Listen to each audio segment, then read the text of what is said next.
एक मिसाल है पूरी दुनिया में और ये हमें कोई भेद नहीं सिखाती। भारतीय रेल जब छुक छुक करती थी और आज वो भारतीय रेल जब एकदम साउंड की गति से भागती है, चाहे मोदी जी का बनाया हुआ वो क्या स्पीड से जो चल रही है ट्रेनें, गति के स्पीड से बहुत सारा चीज़ है जो तेजस और बहुत वंदे भारत एक्सप्रेस है या फिर और बुलेट ट्रेन चलाने की बात चल रही है। तो अब आने वाली दुनिया में ऐसी भी ट्रेनें आएंगी कि आप सोचेंगे पलक झपकेगा और ट्रेन रेलवे स्टेशन से पार कर जाएगी, है ना। बुलेट ऑलरेडी तो उस पे आप क्या कहेंगे जो मोदी जी ने मोदी जी जो बुलेट ट्रेन के लाई भी भारत का बहुत गौरव है। वंदे भारत जो चल रहा है वो भी भारत का गौरव है। ट्रांसपोर्टेशन का मामला में बीजेपी सरकार ध्यान दिया हमारा देश में। दूसरी बात रेलवे में जो हम लोग कर्मी है ना, इसके अंदर में कोई हम लोग भेदभावना नहीं है। सब एक साथ मिल के खाते हैं, कोई कास्ट फीलिंग है ही नहीं रेल में। हम लोग रनिंग रूम जाते, सब डिपार्ट का सब कास्ट के एक आदमी एक साथ मिलकर हम लोग खाना बनाते, खाते, ड्यूटी करते, कॉपरेशन है। आज हमारा फेयरवेल में सारे कास्ट का हर एक आदमी का कैटेगरी आया। और आज फेयरवेल में अंदर से क्या भाव आ रहा है? अंदर से हमको खुशी भावना आया। जितना रेल काम के उससे ज़्यादा खुशी हमको भावना है। इतना रेलवे स्टाफ आकर हमको संबोधन किया और हमको अच्छा से विदाई दिया। अच्छा, विदाई साहब आपको विदाई नहीं दिया, आपके ऊपर और जिम्मेवारी बढ़ा दिया कि इन सब लोगों के ऊपर ध्यान रखेंगे। नहीं, सब लोग को हम उपदेश भी दिया जो भाई आप लोग अपना काम करें, अपना में भेद भाव मत रखिए, अपना सहयोग करें, यूनिटी बनाइए, तब आपका चलेगा, जीवन चलेगा। हम ये उपदेश संदेश दिए हैं इसका पहले गार्ड लोग को। ठीक है, बहुत बहुत धन्यवाद फैजल साहब। आपका जीवन बहुत ही सुख में रहे और ऊपर वाला ईश्वर करे, अल्लाह ताला और प्रभु श्री राम करें कि आपकी ज़िंदगी में वो सारी खुशियां आएँ और आप भारतीय रेल के और रेल आपका बना रहे। नमस्कार। अब्दुल फैजल साहब जी, आप ट्रेन मैनेजर होकर रिटायर किए। जी, 1981 से आप भारतीय रेल की सेवा कर रहे हैं। जी जी और आज 2022 जी को आप रिटायर कर रहे जी, हैं। ये हाँ, आखिरी मंथ है जी और 28 तारीख है, जी, 28 दिसंबर है। अच्छा जी, समझ जी तो भारत की सेवा आपने इतने दिनों तक की जी और आज आप ट्रेन मैनेजर होकर रिटायर किए। जी तो कुछ ऐसी जर्नी बताइए कि जब आप 1981 में शुरुआत किए थे जी। तब से लेके अभी तक कुछ ऐसा वाकया जो आपके एकदम जेहन में आज भी रेल को लेकर बैठी हुई है। सबसे बड़ी बात है रेल में जो पहले वागन सिस्टम जो है, कोच सिस्टम जो है, वो बहुत मॉडिफाई हुआ है। पहले जो कोच सिस्टम था वो ब्रास सिस्टम था, वो बेयरिंग सिस्टम आया। अभी उसके बाद फिर हाइड्रोलिक सिस्टम आया है। उसको बाद फिर कोच में जो इंटर कनेक्शन जो है वो आया। उनको चेंज के बाद LHB कोच है जो हाई स्पीड का है, उसमें जार्किंग बहुत कम होता है, एकोमोडेशन बहुत ज़्यादा है उसमें।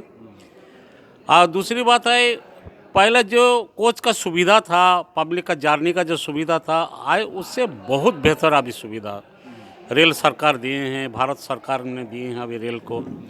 और दूसरी बात है कोड फेरी रोड जो गुड्स का जो आपका जो ट्रांसपोर्टिंग सर्विस पहले से बहुत एडवांस है। अभी मोटा मोटी एक रेक में प्राय 5,500 टन माल, मेट्रिक 5,000 टन माल ट्रांसपोर्टेशन होता है। 2 इंजन से कोई सेक्शन का ग्रेडियंट लेवल सेक्शन में 1 इंजन से क्लियर होता है।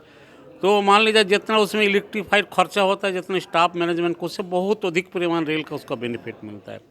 दूसरी बात है रेल का ट्रैक चेंज हो गया, डबल लाइन हो गया, थर्ड लाइन हो गया, अभी 4th लाइन में भी चल रहा है जिसमें जल्दी आपका फ्रेट कार कोचिंग का दोनों अलग अलग डायरेक्शन चल सकता है। दूसरी बात है इंजन का जो कैपेसिटी है वो बहुत बढ़ गया। और हमारा CLW चित्तरंजन लोकोमोटिव का जो कितना कैपेसिटी है वो फॉरेन का जितना भी इंजन एक्सपोर्ट किया था सब अपना बना सकता है CLW में। और अपना परम्बू है, कपूरथला है, सब जो कोच फैक्ट्री है बहुत एडवांस अभी कोच फैक्ट्री तैयार हुआ।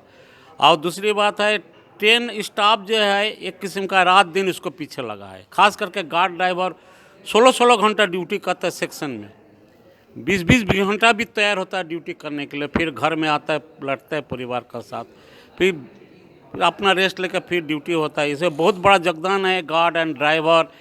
और जो कैरेज वाला डिपार्टमेंट जो मैकेनिकल डिपार्टमेंट वो भी गाड़ी को फीड देते, उसका भी बहुत बड़ा सहयोग है वो। दूसरी बात है वाटरिंग जो है सफाई मैन का है। और दूसरी बात है आपका इलेक्ट्रिक डिपार्टमेंट जो है, सब डिपार्ट का, AC का डिपार्टमेंट बोले, सब डिपार्टमेंट एक साथ रेल परिवार का साथ रेल का सेवा देता है जी। और दूसरी बात है मैंने इतना एडवांस हो गया गाड़ी, जहाँ पर 75 किलोमीटर चलता था पहले वो स्लीपर था, लोहा का और लकड़ी का, उसमें अभी कंक्रीट स्लीपर आया, हाई स्पीड ट्रेन चलता है 130 किलोमीटर अभी चल रहा है हमारा टाटा नगर और आपका हावड़ा का बीच में। दूसरी बात है सबसे बेनिफिट ही हुआ, भारत का जंगल बहुत सेफ हो गया कंक्रीट स्लीपर आने के बाद। इसमें हम लोग का पोल्यूशन का बैलेंस बहुत अच्छा आया है, ये सबसे बड़ा बात है हमारा देश का। फैजल साहब, आपने इतनी सुंदर बात कही है कि भारत का जो इतना ज़्यादा इन्वायरमेंट के ऊपर पूरी दुनिया चर्चा कर रही है, और आप लोगों ने कंक्रीट का जो स्लैब डालना शुरू कर दिया ट्रैकों के बीच में और कंक्रीट का यूटिलाइज करना शुरू कर दिया, तो इससे इन्वायरमेंट तो बहुत बचा। तो रेलवे में तकनीकी दृष्टिकोण से जब आप ज्वाइन किए थे और अभी में, तो ज़मीन आसमान का अंतर है। और अब रोजगार के दृष्टिकोण से अगर देखा जाए तो पहले और अभी में क्या अंतर महसूस करते हैं जो लोग कर्मी हैं उनके बीच में?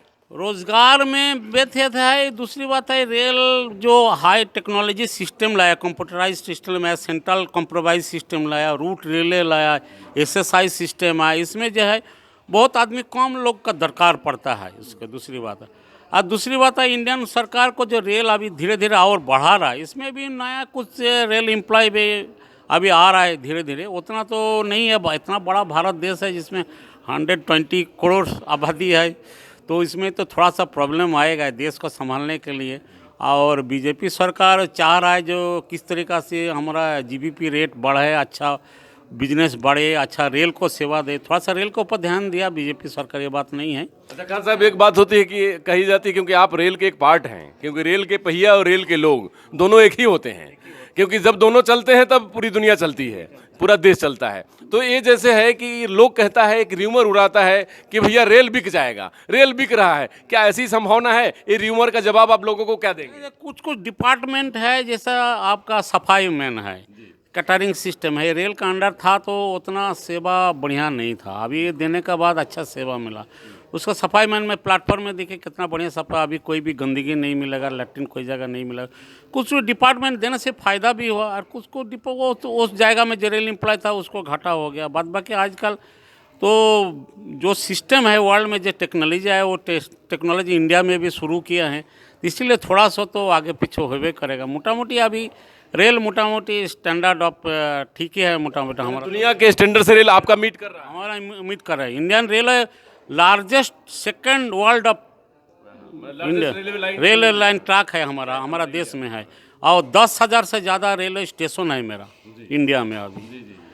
तो अभी लार्जेस्ट हमारा देश है, दुनिया में सबसे सेकंड पोजीशन में रेल में है हमारा। खान साहब, आप भारतीय रेल के गौरव रहे हैं, आप भारतीय रेल के एक नगीना रहे हैं, और आज आप रेल को विदा कह रहे हैं। अलविदा नहीं, क्योंकि रेल आपको कभी छोड़ेगी नहीं, क्योंकि आपको पास देती है, सारी सुविधाएं देती हैं। कभी कुछ बात होगी तो पूरी रेलवे आपके साथ खड़ी रहेगी, क्योंकि आप भारतीय रेल के और रेल आपका। तो आप बताइए कि आप जो नए कर्मी लोग हैं, या पूरी सरकार है, या जो लोग जो हम लोगों के चुनिंदे लोग होते हैं जो काम करते हैं वेंडरिंग के तौर पर या एम्प्लॉई के तौर पर रेलवे के साथ जुड़े रहते हैं, उन सब लोगों को आप क्या संदेश देंगे कि आने वाले समय में आपकी रेल दुनिया की सबसे बेहतरीन रेल हो, कि एक बार कोई भारतीय रेल में बैठे तो जीवन भर याद रखे कि मैं भारतीय रेल में सफ़र किया या मेरा सामान यहाँ से वहाँ सुरक्षित पहुँच गया? सबसे बड़ा बात है रेल एम्प्लॉय कोई जगह जब सफ़र करते हैं, उसका पास जो आइडेंटिटी कार्ड जो पास रहता है ना, उनका तो बहुत बड़ा तो गौरव होता है। जहाँ हम रेलवे स्टाफ है, कोई जगह स्टेशन जाने से उसको रेस्पेक्ट करते हैं, जहाँ भाई रेलवे स्टाफ है, सबसे बड़ा बात यही है। और ख़ास करके गार्ड ड्राइवर का बारे में बोलता है, वो लोग कहीं भी जाने से कॉपरेशन करता है स्टेशन मैनेजर से। और जब दूसरी बात है रेल को जो सेवा अभी जो रेल में एम्प्लॉय दिया, आने वाला जो जनरेशन है, यंग जनरेशन जो है, वो लोग भी रेल का सेवा देता है। और वो लोग ये भी हम बताया बाद में, ये आप लोग सेवा काम कीजिए, काम करने से आपको परिवार चलेगा, आपका भी संसार चलेगा, परिवार चलेगा, देश चलेगा। और दूसरा दुनिया में ऐसा साथ संपर्क है व्हील मूवमेंट तमाम दुनिया में चलता है। व्हील मूवमेंट छोड़ के पूरा दुनिया क्लप्स हो जाएगा। आज पृथ्वी घूमना बंद हो जाएगा तो पूरा क्लप्स हो जाएगा। प्लेन भी चलता है व्हील मूवमेंट, पूरा सैटेलाइट भी व्हील मूवमेंट चलता है, हमारा रेल भी चलता है, बस चलता है, सारा चीज़ व्हील मूवमेंट है। सबसे बड़ा उत्साह है व्हील मूवमेंट का साथ हम लोग जुड़ा हुआ है, जिसका रेल आगे देश का प्रगति बढ़ाता है। सब चीज़ में व्हील मूवमेंट छोड़कर दुनिया चल ही नहीं सकता। तो आप एम्प्लॉय को ये संदेश देते हैं कि लोग ईमानदारी से काम करें, ईमानदारी से करें और व्हील मूवमेंट का साथ रहिए। और आप हम लोग का जैसा मिलिट्री डिपार्टमेंट है, पोस्टल है, रेल है, हम सोचते हैं सेंट्रल एम्प्लॉयमेंट जितना है इतना इसी बेस पर अभी इंडिया चल रहा है। इसी में अगर बेईमानी आ जाएगा तो इंडिया डूब जाएगा एक ही दिन में एकदम। बहुत बहुत बधाई हो एमडी अबुल फैजल साहब, क्योंकि आप भारतीय रेल के एक नगीना भी रहे हैं और भारतीय रेल के आप वो व्यक्ति रहे हैं। नाम है शकील अहमद खान, एसएनटी डिपार्टमेंट से हूँ। और फजल भाई आज हमारे रिटायर कर रहे हैं, तो हम लोग को बहुत गर्व है कि बहुत अच्छे से अपने काम को इन्होंने निभाया है। नरेश शर्मा, हम गार्ड हैं साउथ ईस्टर्न रेलवे में, फजल भाई के साथ में हैं। आज रिटायर कर रहे हैं तो रिटायर रेलवे नहीं कर रहा, ना हम लोग कर रहे हैं। रेलवे इनको आराम करने की प्रतिक्रिया दे रहा है कि आप आराम करिए, बहुत काम कर चुके रेल के लिए, और जितना करिए वो हम लोग सीख रहे हैं क्या करना है। मैं साजिद रजा, सीनियर पैसेंजर गार्ड टाटा। ये तो हमारे मार्गदर्शक हैं, तो मैं पहले बोल चुका हूँ कि हमारे मार्गदर्शक हैं। और सबसे बड़ी बात है कि इनके बताए हुए माने काम के प्रति निष्ठा और काम के प्रति समर्पण, इसको हम ज़िंदगी भर फॉलो करेंगे। मैं रिटायर्ड गार्ड दिलीप कुमार चटर्जी बोल रहा हूँ। और आज जो फजल जो रिटायर किया है, इनसे पहले हम रिटायर किए थे, और रिटायर करने से भी हम उससे अभी भी कुछ जान रहे कि कैसे चलना है, कैसे रहना है, अपना शारीरिक, अपना मानसिक, हम उन्हीं से सलाह लेते हैं और वो भी वही चीज़ करेंगे। और उनका रिटायरमेंट का जीवन का हम ये करते शुभकामना करते हैं। मैं दीपक शर्मा, भारतीय रेल में पैसेंजर गार्ड हूँ। फजल दा की रिटायरमेंट आज ज़रूर हुई है, पर हमारे दिल में वे सदा जगह बना के रखेंगे। और फजल दा जैसा व्यक्तित्व, फजल दा जैसी जानकारी, उनका नेचर, ये हमारे लिए आदर्श है, हमारे लिए बहुत बड़ी बात है। हम हमेशा इनसे मिलने के लिए आतुर रहते हैं और इनका जो स्नेह है ये हम लोगों पर हमेशा बना रहा है। हम चाहते हैं इसी तरह इनका फ्यूचर भी खुशियों भरा हो। जो समय रेल में आकर अपनी जवानी दे चुके हैं, जो समय दे चुके हैं, वो अब बचा हुआ समय अपने परिवार को दें और एंजॉय करें। नौकरी से रिटायर हुए, लेकिन हम लोगों के दिल में हमेशा जैसे थे वैसे ही रहेंगे। मनुष्य का जीवन ऐसा होता है कि कुछ काम उसके हिस्से में रहता है, वो करता है, फिर वो ख़त्म हो जाता है, फिर दूसरे काम में लग जाता है। तो ये बहुत अच्छी बात है कि आदमी सही सलामत रेल के नौकरी से, और इतनी तकलीफ़ वाली नौकरी है हम लोगों की कि आप सोच नहीं सकते हैं कि मैं सुबह से मतलब ड्यूटी ऐसी थी कि मैं आ नहीं पाया। बहुत आने की इच्छा थी, लेकिन ड्यूटी तो पहली प्राथमिकता जो नौकरी है। नौकरी के बाद ये सारा है कि नौकरी है तो हमारा और आपका वजूद सारा बनता है। हमारा जो भी घर परिवार हो, जो भी हमारा स्टेटस है, नौकरी के बल पर चलता है। फजलदा से तो 30-32 साल का हमारा रिश्ता रहा है, और कभी इनको किसी से ना खराब व्यवहार करते हुए सुना, ना किसी से कोई कटु बात करते हुए सुना, किसी से कि उनका बेईमानी से नहीं रहा। धार्मिक व्यक्ति थे, धार्मिक पर अपना धर्म के लिए जो अलग है वो अलग चीज़ है, लेकिन इनका माने धर्म प्रधान इनका जो है, हमेशा कभी इनको कोई गलत काम करते हुए देखा ही नहीं, सुना ही नहीं। रनिंग रूम में बहुत बार इनसे मुलाकात हुई, करीब 4-5 घंटा क्या 10 घंटा 12 घंटा हम लोग बात करते करते निकल गया कब। अब ये उम्र में तो हमसे बड़े हैं, लेकिन नौकरी में हमारे जो कैडर में ये हमसे जूनियर थे, तो हमसे LR भी लिए हैं जैसा कि आप बता रहे थे। तो नौकरी बच्चा से काट दिए। शारीरिक असुस्थता, थोड़ा सा इनकी तकलीफ़ है पैर में, उसको झेलते हुए भी कभी भी एक्स्ट्रा किसी से कहीं मांगा नहीं, किसी भी इंचार्ज से इन्होंने कहीं मांगा नहीं। और इनको देख करके हम लोग को भी शिक्षा लेना चाहिए कि किस तरह से अपनी जो मजबूरियां हैं उसको ओवर कम करके अपना नौकरी को पार कर देना। Choubey, senior passenger train manager Tata. फजलदा के साथ मेरा 10 साल का experience as a coaching guard में रहा।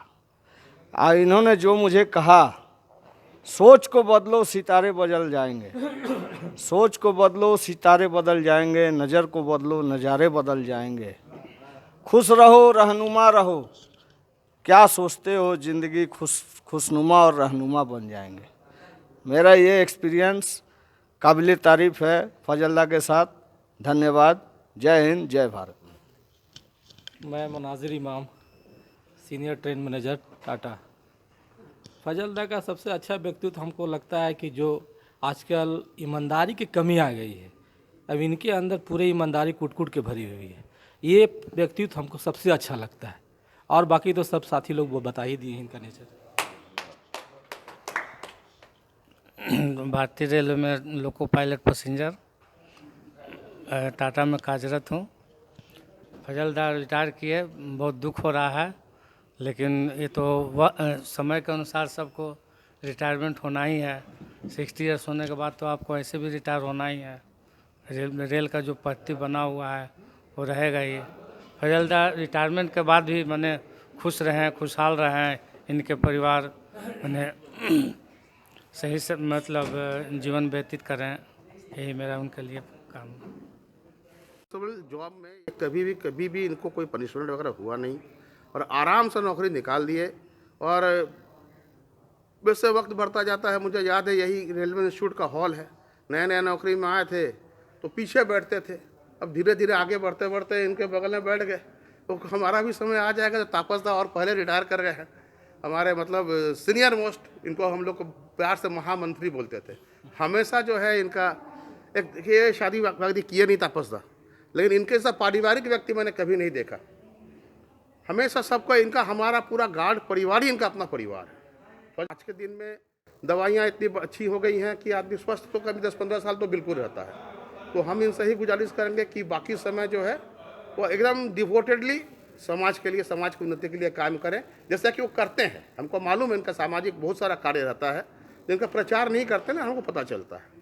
और क्या बोलूँ, मेरा नाम तापस चटराज है और मैं गार्ड काउंसिल का ऑल इंडिया जो सेंट्रल कमेटी है उसमें जॉइंट जनरल सेक्रेटरी रह चुका हूँ और दो टेन्योर में। और मेरा कार्यकाल जब हम जोनल सेक्रेटरी थे उस समय यहाँ ऑल इंडिया कॉन्फ्रेंस हम लोग सबका सहयोग से कर चुके हैं। और फजल जो है मेरा छोटा भाई जैसा है, उनका पिताजी का साथ भी हम काम किए हैं। उनका पिताजी का नाम था SK अलीमुद्दीन साहब, जो अभी नहीं है फ़िलहाल। तो उनका बेटा है। और फजल का खूबी यही है कि सबको इज्जत करता है, सबका साथ प्रेम भाव रखता है, सहयोगपूर्ण व्यवहार करता है और एक सामाजिक चेतना संपन्न लोग है कि उनका जो हमारा जो माइनॉरिटी जितना ये है कर्मचारी है, वो लोग का एक अलग बिरादराना संगठन है, उसमें भी बहुत जुड़े हुआ है। और उसमें जैसा ब्लड डोनेशन कैंप आदि इत्यादि बहुत तरह का सोशल, गरीब लोग का सोशल वर्क, दान ध्यान, ये सब और मदद करना। खास करके जो कोरोना पीरियड में भी ये लोग लोगों को मुफ्त में राशन देना, सहयोग देना, मेडिकल सहयोग देना आदि काम इन्होंने किया है, जो कि बहुत ही ये रखता है माने आगे की शुभकामना। और अभी जो है उनका जो रिटायरमेंट का बाद जो बाकी जो उनका जीवन है, मैं यही अपेक्षा करेंगे कि उन्होंने जैसा सोशल वर्क में अपना ड्यूटी के दौरान जो उन्होंने कर रहे हैं उस तरह करते रहेंगे। और इन्होंने हज भी करके आए हैं, हाजी बाबा भी बोला जाता है इनको। तो इनका अंदर जो पायसनेस, जो धर्मीय ये है, लेकिन धार्मिक कट्टरता इनका अंदर में नहीं है। एक उदार प्रवृत्ति के लोग हैं और सभी का साथ इनका बिरादराना जो ये है के लिए शुभकामना दें। और भविष्य के लिए हम यही शुभकामना देंगे कि जो काम, जो त्याग तपस्या का जो काम उन्होंने ठाने हैं, जिस उस पर और आगे बढ़े और समाज में और कुछ उन्होंने अपना रिटायर्ड लाइफ में देंगे, यही मैं अपेक्षा करता हूं और मेरा शुभकामना देता हूं।